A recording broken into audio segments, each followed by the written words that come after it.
¿Y eso va a suceder, Gustavo? Hablando de Brasil. Tengo una buena noticia y una mala noticia. Empecemos por la mala. No, va a crecer, la economía brasileña está mucho mejor, todos los indicadores están positivos. Y eso es muy bueno porque es una economía muy pesada. Pues imagínate una locomotora, demora para parar y demora para arrancar. Entonces tenemos, baja la tasa de interés, eso es bueno porque genera consumo, motiva el crédito, correcto. El crédito empuja la demanda tracciona a la oferta que tiene que producir más y para producir debe contratar. Eso es bueno también porque genera, y como se está observando, que haya menos desempleo. La gente que está trabajando empieza a consumir y también tracciona a la producción. El problema, y ahí viene la mala noticia, es que Brasil crezca es una condición necesaria para que Argentina pueda aprovecharla, pero no es suficiente. Y esto tiene que ver con productividad. O sea, ¿va a haber más demanda en Brasil? Sí.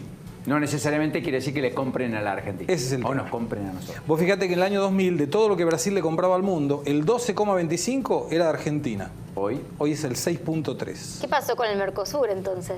Perdimos la mitad del mercado. Y eso generó un problema muy serio porque además son indicadores que no se ven mucho, pero el déficit comercial, o sea, lo que Argentina y sus empresas le venden a Brasil versus lo que las empresas brasileñas le venden a Argentina, es absolutamente favorable a Brasil y te diría que va a ser el mayor déficit de Argentina con Brasil en toda la historia de la relación comercial. 7.800 millones de dólares por lo menos. Bueno, fíjate que eso va a explicar o está explicando el abultado déficit fiscal en general de la economía argentina. Hoy se conoció el déficit comercial de octubre.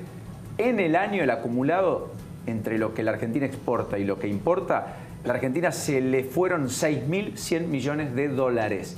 Y el déficit de octubre estuvo arriba de los 950 millones de dólares. En un solo mes Argentina necesitó casi 1.000 millones de dólares para poder comprar adicional a los dólares que recibía por todo lo que le vendía al mundo. Y Brasil explica todo este déficit prácticamente. Es todo el déficit y un poco más. Y un poco más. Si vos sacás a Brasil de todo el mundo, te da superávit. Argentina tiene superávit comercial. Si vos pones a Brasil en todo el mundo como corresponde, Argentina tiene el déficit que vos mencionás. De enero a octubre, el déficit con Brasil es de 6.628 millones de dólares. Si vos te fijás cuál es el déficit comercial de Argentina, vas a ver qué es ese valor. Hablando de estas cosas, vas a estar la semana que viene en la Embajada de Brasil, ¿no es cierto? Sí, señor. El día 30 a las 9 de la mañana en la Embajada de Brasil en Argentina. Algo muy curioso, porque la Embajada brasilera nos abre las puertas para que los argentinos exportemos a Brasil. Algo que no es el concepto de la Embajada. En realidad lo que muestra, lo inverso, digamos. Claro, lo que muestra la voluntad de que los países comercialicen más. Y en ese lugar vamos a estar empresas privadas y todos los organismos públicos que van a contarle a los empresarios argentinos qué herramientas el gobierno coloca a su disposición para que tratemos el año que viene de bajar este déficit comercial. Y es gratuito, por supuesto. Muchos te conocen, pero algunos tal vez no, te estén descubriendo. Gustavo es argentino, primero. Sí. Segundo, ¿hace cuánto? 30 años. 30 años. 30 años. Se casó con una brasileña. Sí, señor. Ha hecho todo un culto de la relación entre Argentina y Brasil. Es uno de los tipos que más sabe de la relación comercial entre Brasil y Argentina y conoce muy profundamente el sistema político y, yo diría, las cuestiones más pequeñas en términos económicos de Brasil.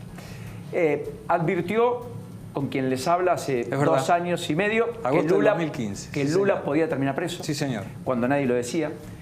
Pero también dijiste, mira, Brasil va a marcar un quiebre en cuanto a distintas reformas, porque este presidente, que es el de menor popularidad de toda la historia, que es de transición, que no tiene continuidad, que probablemente termine preso quizás en algún momento, va a hacer reformas que el resto obliguen a repensar su sistema laboral, jubilatorio, etc.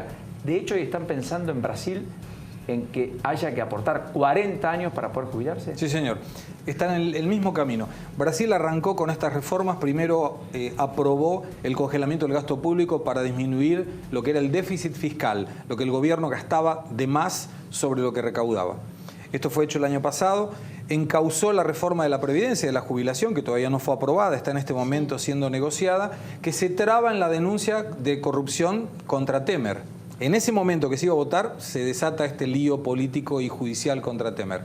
Está en este momento también con la reforma tributaria y la reforma política. Y aprobó ya la reforma del laboral, que tanto le viene bien a Brasil, tanto que ya hay, por ejemplo, automotrices confirmaron inversiones por 5.000 millones de dólares hasta el 2022. Y nos obliga a nosotros a hacer algo.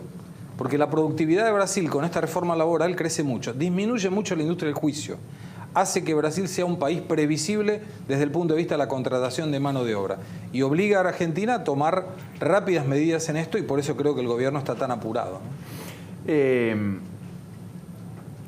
No quiero dejar pasar por alto el tema judicial, porque el tema Odebrecht en la Argentina no sé cómo está, pero tengo la impresión, Lourdes, que acá no estalló nunca, no explotó, y en Brasil es un... Brasil es un golazo. Todos los días. Sí. Hoy está más tranquilo, Odebrecht dejó de estar digamos, en la primera plana, ya está en el interior del diario. Yo te diría que con buena razonabilidad, a partir del momento que sale Gilles Carbó de la Procuraduría General, me da la sensación de que el tema Odebrecht puede volver a la primera plana de los diarios argentinos. ¿Y esto por qué? Porque el fiscal, la Procuraduría General de Brasil, continúa con interés de ayudar a Argentina, pero para eso Argentina tiene que aceptar dos condiciones que hoy no puede aceptar, que es el sigilo judicial, que hasta ese lo podría aceptar, pero fundamentalmente no puede procesar a los arrepentidos. Y hay específicamente dos nombres, uno de ellos se llama Luis Mameri y otro se llama Márcio Faria, que ya han declarado en Brasil, incluyendo a Argentina y a los funcionarios del gobierno anterior, y que se colocaron a disposición de la justicia argentina para contar todo lo que saben. Esto fue enviado a partir del Ministerio Público, el Ministerio Público le envió a la Cancillería y ahí paró. Eso, mi sensación es que a partir del próximo año puede volver a funcionar. Eso implicará un acuerdo específico, ¿no? Sí, bueno, igualmente acá en la justicia, más allá de lo que está planteando Segre, en la justicia está avanzando. Está a pasos un poco lentos en el sentido de que hubo envío de varios exhortos que se está esperando la respuesta. Y por otro lado, en el juzgado del doctor Casanelo, quien finalmente se quedó con la parte que tiene que ver con AISA, están realizándose las indagatorias y ahora en los primeros días de diciembre están las personas más importantes como Benito Rollo, como Carlos Ben, pues ahí están exfuncionarios y además empresarios, sí, por la planta potabilizadora en Tigre. Paraná de las Palmas y Verazategui. Y Verazategui. No, Verazategui no era de Odebrecht. No, Paraná de las Palmas. Sí. Esa. Pero vos fíjate que necesitamos, y creo que fue la gran diferencia con Brasil, una ley de arrepentido que fomente el arrepentimiento. La delación premiada. Porque si no es una ley del arrepentido que nadie se arrepiente. Entonces o cambiamos el nombre de la ley o pongamos una ley que sea interesante como para generar arrepentidos. Si uno ve la diferencia judicial en Brasil, el motor de todo empezó a partir de que colocaron presos a los que pagaron. Porque si alguien recibió, alguien pagó. Sí, claro. Acá, hoy, a la luz de lo que vos ves, López, Devido... Estamos poniendo preso a los que cobraron. Teóricamente a los que recibieron, porque todavía no hay sentencias en firme. Correcto. Pero digamos que hay una sospecha elevada de que esa gente recibió dinero por coima, que vino de una cigüeña o de un Papá Noel, porque no tenés a nadie del otro lado. Y ese es el tema que en Brasil generó la rapidez. Hay una película muy interesante en Brasil que muestra toda la historia de Lavallato, que se llama Policía Federal, la ley es igual para todos. Y te muestra con mucha claridad que hasta el momento en que lo meten preso a Marcelo Odebrecht, todos los que estaban presos dijeron, en cualquier momento salimos. Cuando lo vieron entrando a Marcelo Odebrecht, que continúa preso y que es un arrepentido, empezaron a levantar la mano diciendo, yo quiero hablar. Porque eso les morigiera la pena. Claro, si vos decís lo que sabés, vuelve la plata, cuentan cómo se pagó, quién pagó, a dónde pagó, cuánto pagó y demás, la pena se reduce.